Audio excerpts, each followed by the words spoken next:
for Breitbart.com. How can we all be Breitbart right now?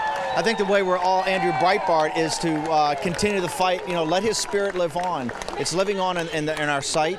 Every day you're going to see new vetting of the president, but Andrew was all about taking people that have been apolitical, taking people that had no interest in politics and binding them together. I mean, that's why he loved the Tea Party. That's why he loved a crowd today. And I have to say, when Johnny Kahn got up there and played the theme song in a driving rainstorm, it stopped immediately when Andrew Breitbart's theme song came up. So he's still with us. I think Johnny Kahn's points he's not that he's gone. It's not his absence. It's his presence. So he just lives through all of us and lives through the fight. Remember at the end of the thing, his last speech at CPAC, at the end he goes, war, right? And so that's what we just got to remember. This is going to be a long, tough fight. And today, in a driving rainstorm in D.C.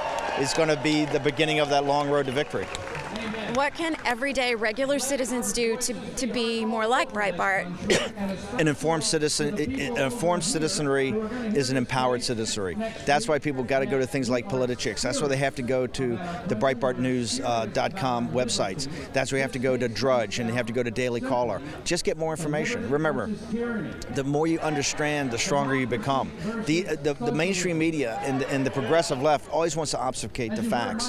America has a great sense of common sense. Right? The American people are very practical, very pragmatic, have a lot of common sense. Once they understand the facts, they'll make the right decision. We've always made the right decision throughout our history, and that's why the mainstream media does so much to obfuscate the facts. So I think just learn more. Go to Politichicks, go to Breitbart, go to all these different sites and just gather more information. Don't let people tell you what to think. Don't even let the pundits on Fox tell you what to think.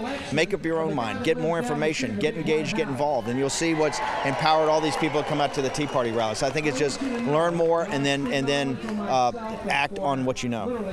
I got to tell you, a lot of people are saying they're frustrated with the election, with our candidates, and they're saying they're not going to vote and that their vote doesn't count. What do you say to people like that? It's absolutely critical. This whole thing came out. I gave my shortened speech because of the rain was about this all is going to come down to a ground game. This is all going to come down to voter turnout. This is going to come out in places like Florida, North Carolina, Virginia, Ohio, Pennsylvania, Wisconsin, Michigan, Colorado, a handful of states, and about 5 million people will determine the direction of the country. It is absolutely incumbent upon all of us that we have just as much hard work and just as much determination as we had in 2010. Remember, with no money and no support in 2010, the Tea Party won a huge victory, and that was all because people got off the sofa, went to a rally, found their neighbors, went to Facebook, got on Twitter, went to these sites, used social media with no money at all. We totally disintermediated, which is a fancy term for saying we moved the political parties out of the way and people took control of their own destinies.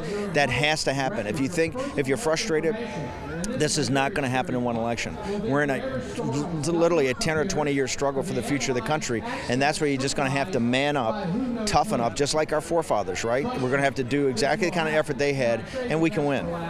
I like what you said about how our forefathers, they were fighting at Valley Forge in the mud and the rain and everything. We're out here doing the same thing, right? It feels like a battle every day. Every day it is a battle, and that's why I think about, do you think there's any rain and mud and cold and discomfort in Afghanistan right now? Do you think those young 18, 19, 20-year-old troops that have had 2 and 3 combat tours don't go through this kind of stuff every day? They do, and that's incumbent upon us to live up to their service, and we're going to do that. This is going to be a long, nasty, tough campaign, and every day is going to be a struggle. And if you really love your country and if you're really a patriot, you're going to have to determine that you're going to have to literally man up and just power through this. And they're going to mock you, they're going to vilify you, they're going to dismiss you, they're going to ignore you. And you just have to say it doesn't matter. It's not relevant, okay? And you're just going to have to power through it. So.